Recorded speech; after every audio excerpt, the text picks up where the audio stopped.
السلام عليكم ورحمة الله وبركاته، المعارف والأصدقاء والسادة الحضور، ونجتمع معكم مع هذا الجمع الرائع من الممثلين المقبولين.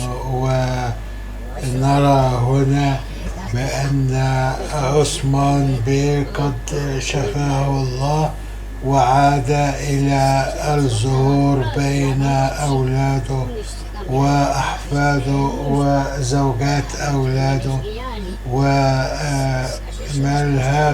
وكل هؤلاء، ويتكلمون في أمور القبيلة. ونسأل الله عز وجل لعثمان بيه بالشفاء من السم الذي قام به المغول له. وهؤلاء الأحفاد يسألونه كيف نجوت يا جدي، فيقول له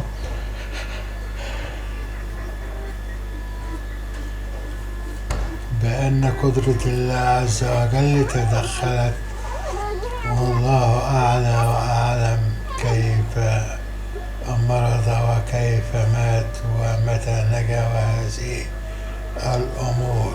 ونرى هنا بأن عثمان بيه وكذلك علاء الدين وغنجة زوجته وأورهان وكذلك نيلوفيرا وبوران وجروكتاي، وهؤلاء الممثلين الرائعين والأحفاد الصغار يجلسون مع السيد عثمان ويتكلمون في الأمور الخاصة والعامة. وبعض المحاربين أيضا حليمة رأيناها، وكذلك هؤلاء النساء. وهنا يتكلم النائب العام عن عثمان بيه وهو علاء الدين، فقد عين علاء الدين ابنه، قد عين عثمان بيه علاء الدين نائبا له يقوم بالإشراف على أمور القبيلة والجند وإصدار الأوامر وهذه الأمور، وأعطاه الختم. ويعلم بأن علاء الدين عاقلا وليس متهورا كما أورهان، وليس يندفع أيضا، وكل المسائل عنده محسوبة.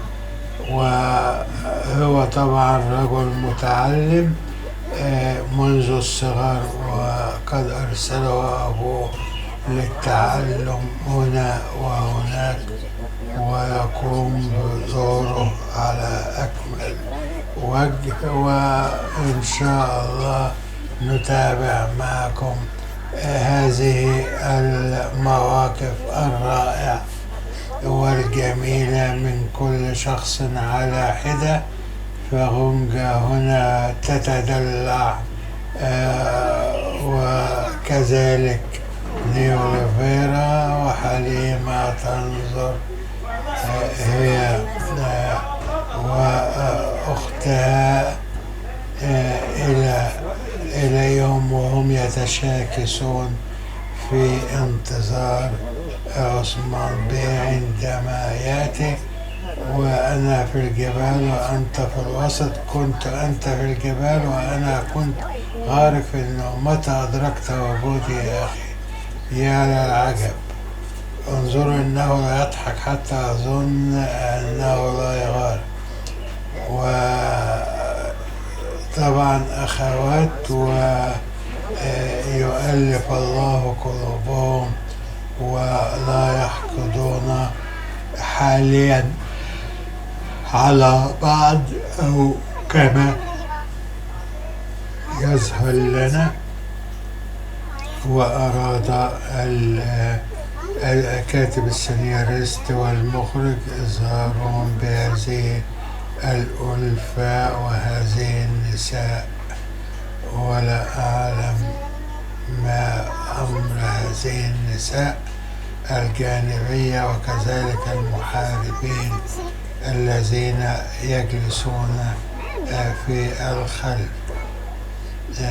هؤلاء المحاربين على أي حال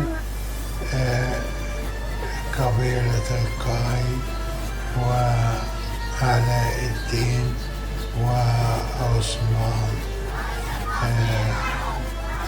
وأورهان هنا يأتي به أخيه ليقول كلمته ويعبر عن ما حدث له.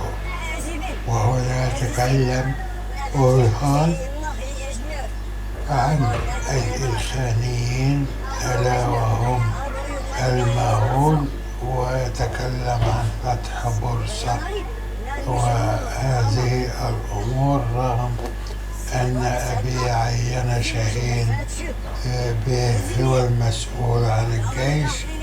وهنا جيروكتاي وبوران يحبون أورهان